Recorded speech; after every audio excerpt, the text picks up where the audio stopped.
and that is not permissible. This is a wrong translation, this is not right, and this is not wrong. It's a big argument I will discuss afterwards.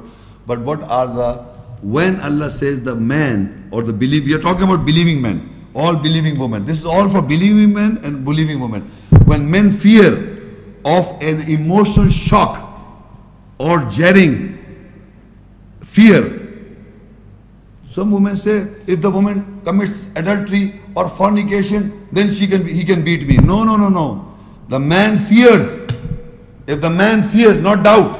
Remember that doubt is different. If the man fears of emotional shock, then sermon them. Allah says, sermon your wife. Abandon them in their beds and beat them, strike them. This is 3 behavior that a husband should do to the wife. The first is sermon them.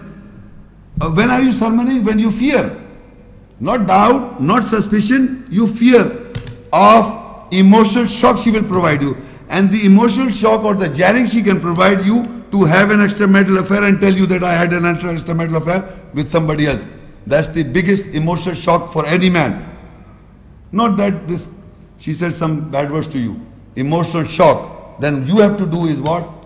If you fear. Allah says, look in the Arabic, Wallati takhafuna. Takhafu means when you fear. If the man fears of emotional shock from the wife, then he has to, what he has to do? Sermon her. Sermon what? Give sermons. Educate her about the ayahs, about the essence, education, ayahs and character building. If she doesn't listen to you, then abandon her in the bed. Because you don't understand, this is it is yours, because she's an adornment for you, you like to go to her. Allah knows her. So she thinks that she's doing it for you, everything. So abandon her from the bed. That's education for men. That once you abandon her, don't get irritated. That's the education. First is sermon, abandon her. Even if she doesn't listen to you, then beat her. And now the word is strike. So the Quran has used the word dharaba in many places of the ayahs of the Quran, which has got many shades of meanings. I agree to this. Dharaba means to strike. But it also means some other words. There are in the dictionary, there are many words to it. So what I am saying, I will give you 2-3 ayahs, references you can write down. I am just giving you the references. Surah Muhammad 47, Surah Ayah 4 to 8. I will just read you these references, write down this. Then there is Surah Muhammad 47, 25 ayat. And there is another Surah An-anfal 8, 12 ayat. And there is Surah Nisa 4, 59 ayat. And no, these three references. Okay. Now in this one ayat is فَإِذَا لَقِيتُمُ الَّذِينَ كَفَرُوا فَضَرْبَ الرِّقَابِ. The ayat says, when you meet those who reject, you strike the people on the neck, riqab. You understand? So the striking here how would you strike? Dhara means strike in the neck. So you strike on the neck. Okay. One strike, one ayat. To the rejectors, Allah says, to the believer, you strike on the necks. Then he says, فَكَيْفَ إِذَا تَوَفَّتْهُمُ الْمَلَائِكَةِ يَضْرِبُونَ وُجُوهَهُمْ وَأَدْبَارُهُمْ. And look at how the angels, when the man dies or near he dies, the angels strikes to the rejectors on their faces and on their backs. Strike on their faces and on their backs. What do you understand? Dharaba here. It is giving you the shade of striking. Then in ayah Surah An-anfal I read, إِذْ يُوحِي رَبُّكَ إِلَى الْمَلَائِكَةِ أَنِّي مَعَكُمْ فَثَبِّتُوا الَّذِينَ آمَنُوا سَأُلْقِي فِي قُلُوبِ الَّذِينَ كَفَرُوا الرُّعْبَ فَاضْرِبُوا فَوْقَ الْأَعْنَاقِ وَاضْرِبُوا مِنْهُمْ كُلَّ بَنَانٍ. The portion I am reading with this is, when the inspiration, your Lord gave inspiration to the malaikas that I am with you, you firmly establish those who believe, and then I will, in those who do not believe, I will put fear in their hearts, those who reject, and then strike, fadribu, then strike on their necks, above their necks. And fadribu means strike, fawqa anak, fawqa al-anak means on the necks, wadribu and strike minhum kull al-banan, on the fingertips. So what I am saying is that in the ayat the word daraba means strike. Now how to strike the wife, to what extent, and where to and how? So I will explain to you the meaning of strike in the dictionary. If you look in the dictionary, in the meaning of the strike, there are examples written. I'm just reading those. To make an impression on the mind, senses of a woman, to overwhelm emotional as with the terror and fear, to affect deeply, to enter the minds of the wives. How and when? How and when? Where you will strike?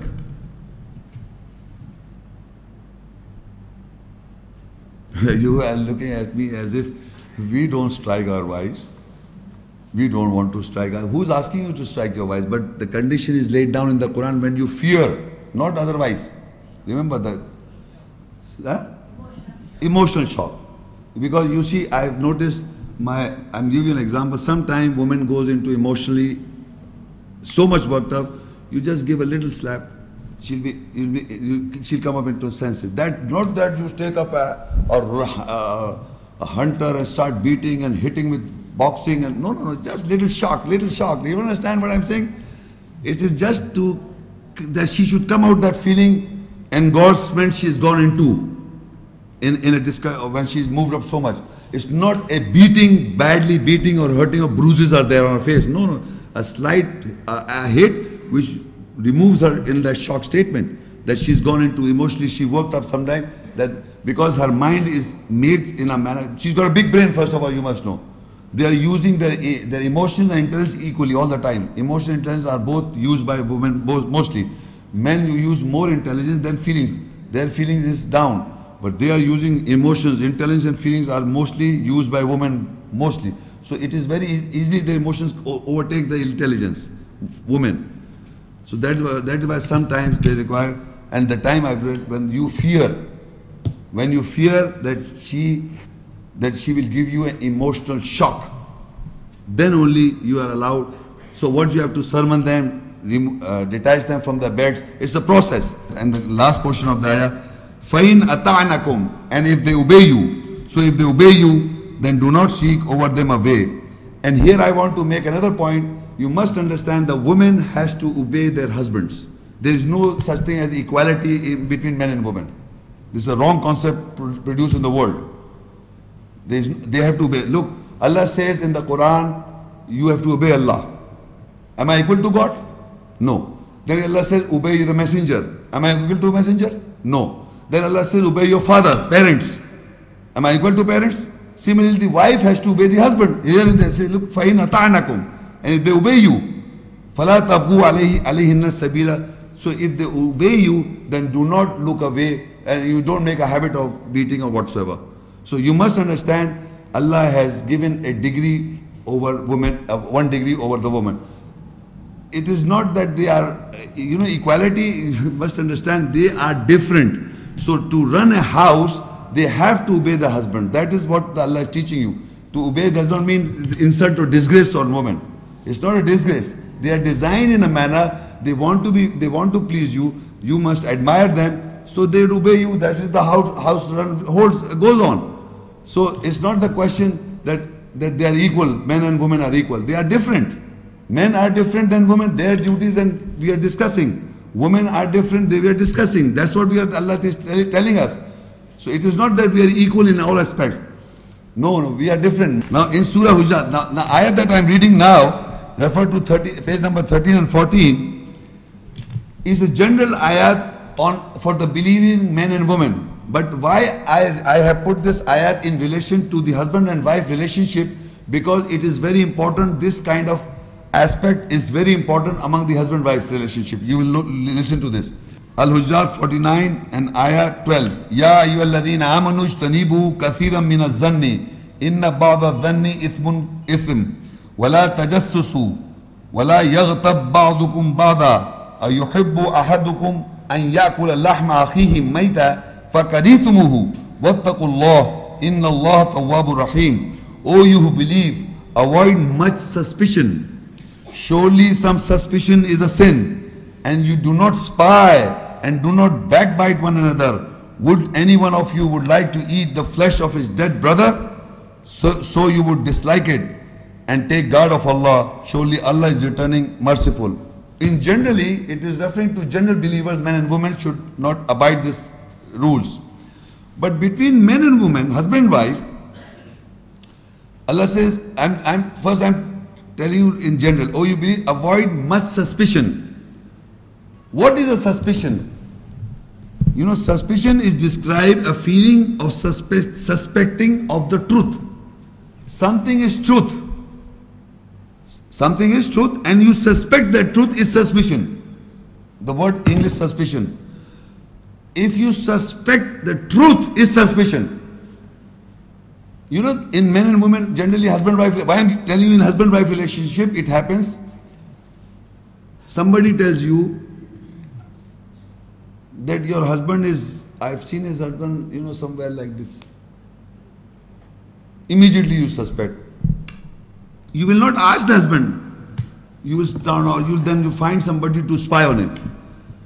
You'll send some girl or some boy. This is suspicion.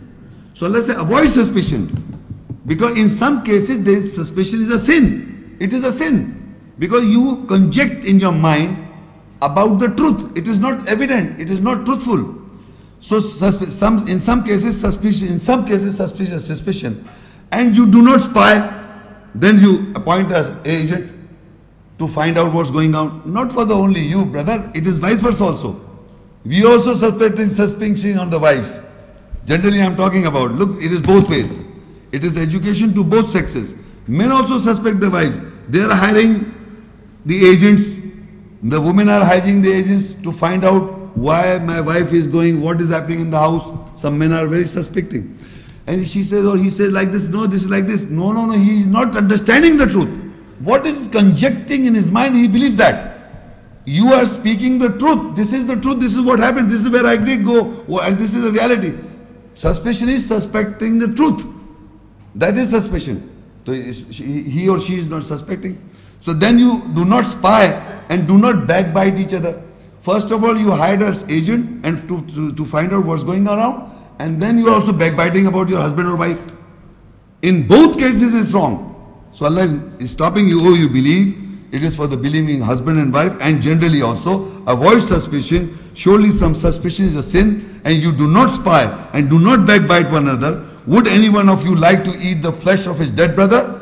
Then you would dislike it and take guard of Allah. Surely Allah is returning most merciful. And I would like to tell you here backbiting. You see, backbiting, you see, if I speak something, I speak about something about my friend. It's not backbiting.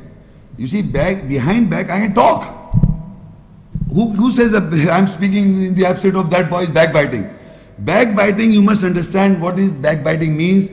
You putting a false charge about the one whom you're talking about. It's false. It's not truth. You see, to speak malicious, bad, who is not present, or a false or report or attack on the character is a backbiting. You see, some people say, you are talking behind that back, Mr. Shaikh. I said, I'm talking about him. It doesn't mean I'm backbiting. So you must understand, the backbiting is putting a false charge on someone. If I put a false charge on my wife, or the wife puts a false charge on me, or in general if I put a false charge on somebody, that is backbiting. But if suppose the man is bad, and I know this man is bad, listen to me very carefully. A man is a bad man I know his character for sure. And somebody comes and asks me, do you know this man? And I said, yes, I know this man. And he's asking me that I want to marry my sister or daughter to this person. Do you know his character? What type of man is? So if I say, no, he's a good character, what I'm doing? If I speak the truth, it's not backbiting. Because that is truth. Behind his back, if I speak the truth of some wrong person's personality, it's not backbiting. Backbiting is talking bad, it's not truth. That's what is backbiting. Something which the man is wrong, he's of a wrong character, I know, and if I speak that is not backbiting. Backbiting is that he is not wrong, he is right man, but if I speak wrong about him is backbiting. That is bad. To put a false charge on someone which is not true is backbiting. Al-hujurat 49 surah and 6 ayat. Ya ayyuhalladhina amanu in ja'akum fasiqun binaba'in fatabayyanu in an tusibu qawman bijahalatin fatusbihu ala ma fa'altum nadimin.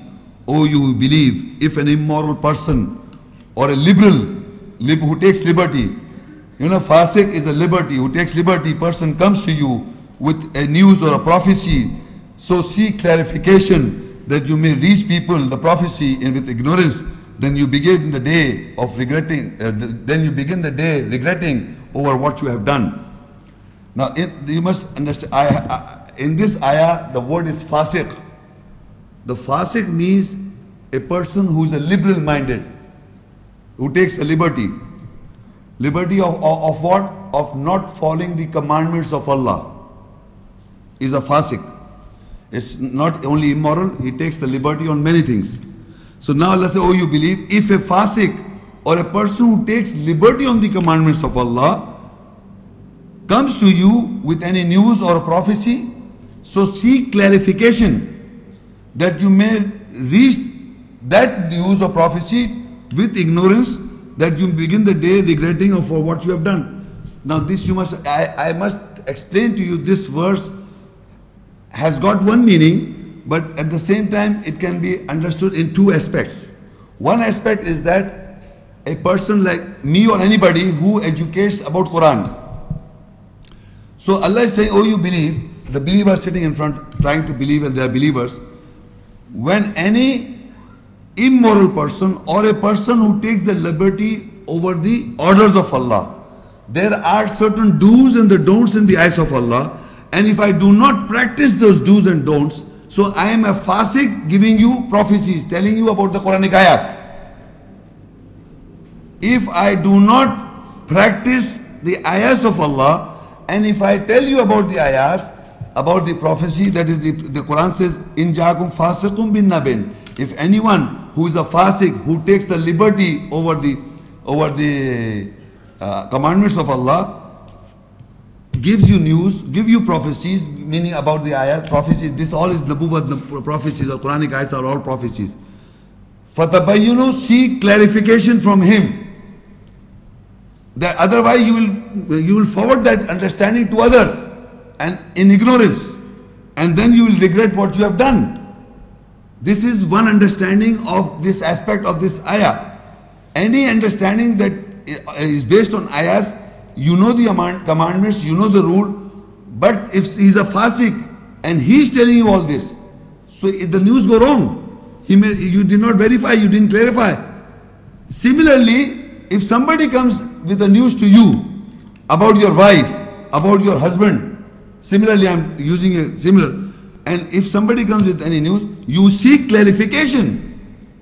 Seek clarification. Otherwise you may forward that information and then hurt her or him. You understand what I'm saying? You must seek clarification before you put it forward. Clarification from that person, or with the wife you're living with, or with the husband you're living with. We don't seek clarification, we start doubting. So that's what I'm saying, that it is, this ayat is educating in two aspects. A person who is an immoral person, a person who is coming with that news, you must seek clarification from him. Do not put it forward ahead, otherwise you'll regret what I've done. I should have not told, or I should not explain to explain this. You will be in problem. So, but what happens, generally people start doubting, and how Allah says in Surah An-noor 24 and ayah 4, وَالَّذِينَ يَرْمُونَ الْمُحْصَنَاتِ ثُمَّ لَمْ يَأْتُوا بِأَرْبَعَةِ شُهَدَاءَ فَاجْلِدُوهُمْ ثمانين جلدة ولا تقبلوا لهم شهادة أبدا وأولئك هم الفاسقون. And those who put up charge on guarded women or on wives, they do not come with 4 witnesses, so flog them with 80 stripes, and do not ever accept their witnesses. witness, and they are those who are fasik or immoral, or this who take liberties. Now, imagine this. Any person coming with this news about your wife, Allah says those who put a charge. Look, you must understand the Arabic word is yarmuna. Yarmu is putting a charge or throwing on your wife. Now, you ask 4 witnesses.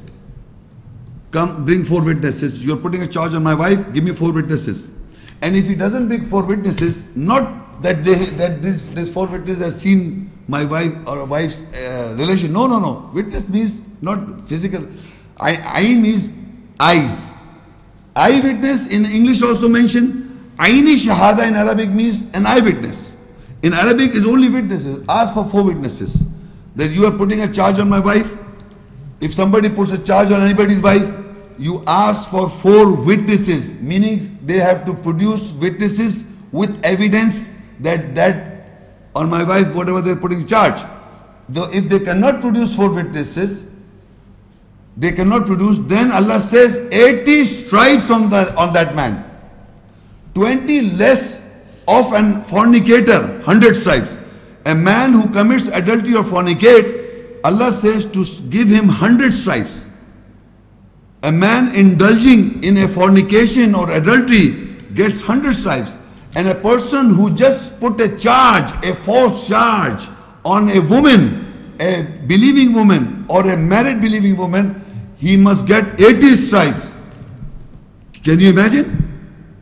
Only less 20 to committing Allah in the eyes of Allah, in the nearness of Allah. And adultery is almost 20 less stripes to a person who puts a false charge on the woman, on a believing woman.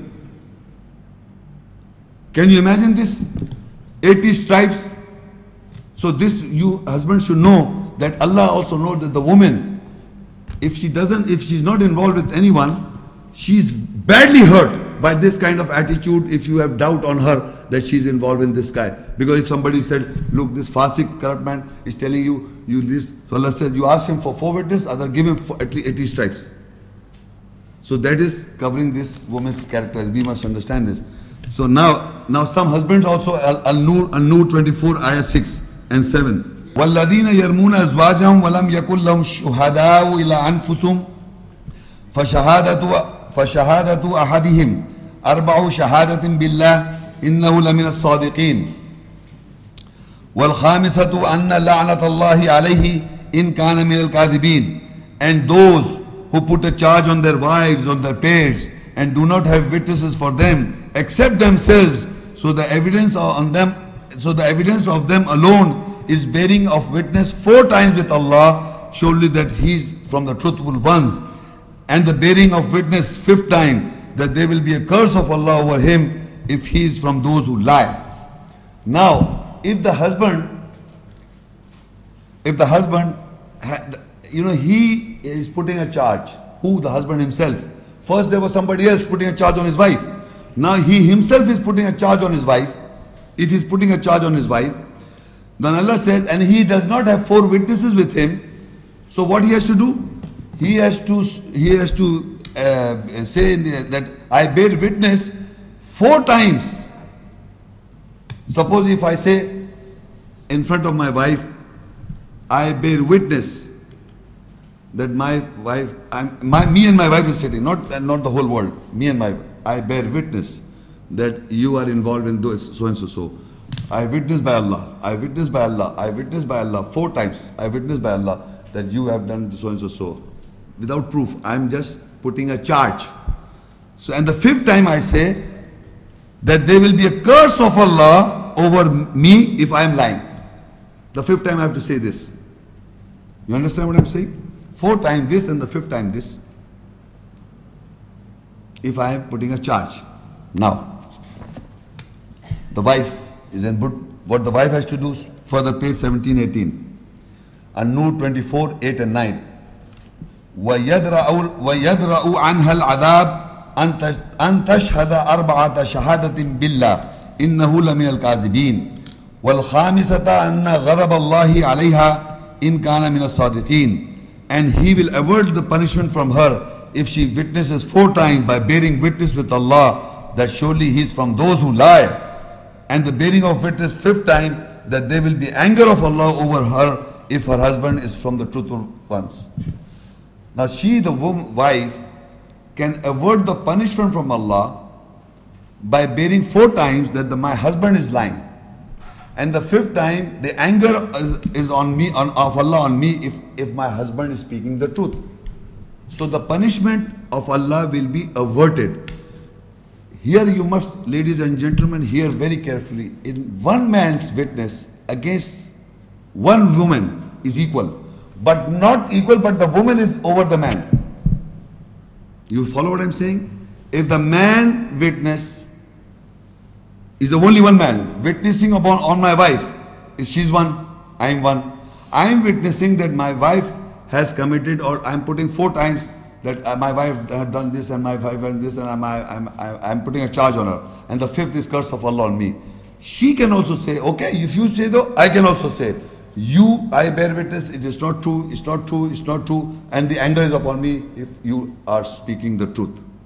So Allah will avert the punishment. So in a husband-wife relationship, 1:1 relationship, I've been counseling, and many times, believe me, at times has occurred, I'm not lying to you, that the man was not able to say it, and the wife said it. And many, some cases like child also, people are doubting. This is not my child. There are times she says, okay, I say man, husband sahab, say. He said, no, I cannot say. The wife said, it's your child. Now there are DNAs nowadays. You can verify. But and even this, believe me, man could not say. So this is a counseling. So Allah is telling us, if there is a problem between husband and wife, the husband is putting a charge and the wife can avert the punishment by saying it. And then the husband should leave it to Allah. That is what Allah said it. So in 1-to-1 basis of witnesses, we have come to know, Allah says if the woman says it on the husband, then Allah will avert the punishment. Not that the husband is saying it and he's a man and it is true and she's going to punish. It's not like that. She can say it if she's speaking the truth. She can revert the case. In Surah Al-Baqarah 2 and 282 ayat, where the ayat says that for a witness, 2 men and 1 woman, in the Quran, I will refer to this ayat where it says, in Baqarah 2 and ayat 282. Staple page. Ya ayyuhalladhina amanu idha tadayantum bidainin ila ajalin musamma faktubu wastashhidu shahidaini. I am reading portions. It's not complete ayah, it's a very big ayat. I'm just reading portions of that ayah. Ya ayyuhalladhina amanu idha tadayantum bidainin ila ajalin musamma faktubu. Further it says downwards, wastashhidu shahidaini min rijalikum fa illam yakuna rajulaini farajulun wa imra'atani mimman tardawna min ash-shuhada an tadilla ihdahuma fatudhakkira ihdahuma al-ukhra. O you believe, whenever you have judged with a judgment of a deal or a contract or a marriage or anything towards a fixed period of time, so write it down and seek 2 witnesses from your men. Then if there are no 2 men, then 1 man and 2 women from whom you are pleased, agreed from the witnesses. That is, if 1 woman strays from the 2 of them, then the other reminds her. Now in Allah is telling that if you go in a written agreement or a document, any deal written down between 2 parties, you have noticed in the world that there are agreements, rent agreement, contracts, there are deals between parties. So Allah says, whenever you go any kind of judgment or a judgment that is for a fixed period of time, you write it down. And when you write it down, to make it authentic, you must have 2 witnesses, 2 male witnesses. Not 1 male witness, 2 male witnesses. No 1 male witness is allowed in a written document. In a written document, 2 male witnesses allowed. It is not 1 male, 2 male witnesses. And if you do not find 2 male witnesses, then 1 male, 2 female witnesses in a written document. When it is a written document for a fixed period of time. When we marry, it's a written document. we have witnesses, two witnesses. When you have this, we have a written document, we have witnesses in the world, in the whole world. So if there are no two men, then you can have two women and a man, one man, in a written document for a fixed period of time. And Allah says, why? Because one, she may astray from it, and then the other may remind her.